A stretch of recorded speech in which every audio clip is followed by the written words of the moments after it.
La frontière entre l'Inde et la Chine est l'une des plus complexes et des plus contestées au monde. Mais pourquoi cette ligne sur la carte est-elle si controversée? Comment tout a commencé? Laissez-moi vous expliquer. D'abord, les bases. L'Inde et la Chine partagent une frontière qui s'étend sur plus de 3400 km. C'est comme marcher de New York à Miami et revenir. Mais ce n'est pas n'importe quelle frontière. Elle traverse certaines des plus hautes montagnes de la Terre, l'Himalaya. Les racines de ce différend remontent à l'époque coloniale. Au XIXe siècle, les fonctionnaires britanniques ont essayé de tracer des frontières entre leur colonie indienne et le Tibet, mais les cartes n'étaient pas toujours claires ou acceptées. Deux lignes principales sont sorties de ce désordre. La ligne McMahon à l'est, tracée en 1914, et la ligne Johnson-Ardagh à l'ouest, datant de la fin des années 1800. La Chine n'a jamais pleinement reconnu ses frontières, arguant que le Tibet n'avait même pas le droit de signer des traités par lui-même.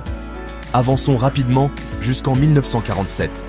L'Inde devient indépendante et soudain, la frontière n'est plus seulement une ligne entre deux morceaux de l'Empire britannique.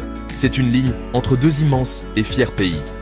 L'Inde et la Chine commencent toutes deux à patrouiller et à revendiquer des territoires basés sur leurs propres cartes, qui, bien sûr, ne correspondent pas. Les choses s'enveniment vraiment dans les années 1950 et 60.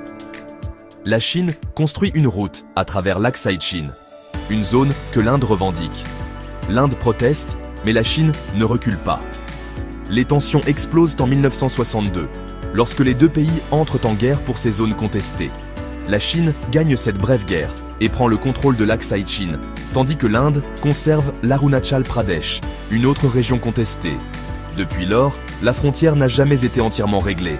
Les deux parties ont leur propre ligne de contrôle réelle. En gros, une ligne que chaque pays patrouille. Mais ils ne sont pas toujours d'accord sur l'endroit où elle devrait se trouver. De temps en temps, les troupes des deux côtés se retrouvent face à face. Parfois, c'est tendu, mais pacifique. Parfois, comme en 2020, il y a des affrontements meurtriers. Alors, quelles sont les causes?